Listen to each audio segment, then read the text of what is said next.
כמו שאתם יודעים, במהלך שיקום יש ירידה לצורך עלייה. מה זה אומר? זה אומר דבר כזה. אני הולך צעד אחד אחורה, 2 קדימה.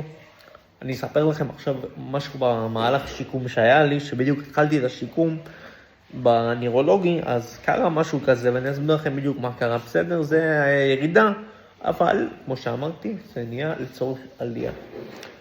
מה שקרה זה דבר כזה, אני יושב, אם אני לא טועה, זה היה ביום שישי, ארוחת שישי, אבא שלי היה איתי שם, ואני יושב, ואתם יודעים, קידוש וזה, ופתאום אני רואה לידי, יש עוד משפחה שיושבת שם, ויש שם ילדה, בת איזה 2, 3, לא יודע בת כמה היא הייתה, שתהיה בחירה בעזרת השם עד 120.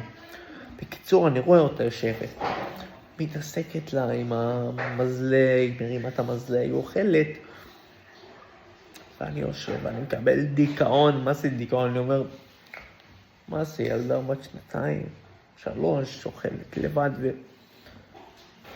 מה זה? ואני לא יכול לאכול לבד? מה?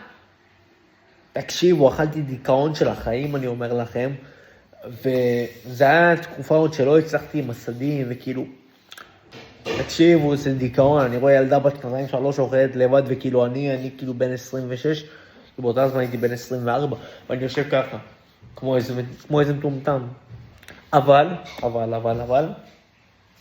תמיד יש ירידה לצורך עלייה, כמו שאמרתי, ואני השתפרתי והצלחתי לאכול לבד, וגם יחזרו האצבעות שלי לעבוד עם הניתוח מעבר התוצאים בעזרת השם, וכל מה שהרופאים אומרים זה לא מעניין אותי, כי יש רופא אחד בעולם וזה אלוהים, ואם הוא רוצה מחר בבוקר אני אעמוד על הרגליים בעזרת השם.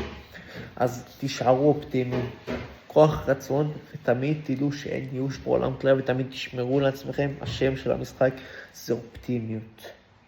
אופטימיות. שיהיה לכולם לילה טוב.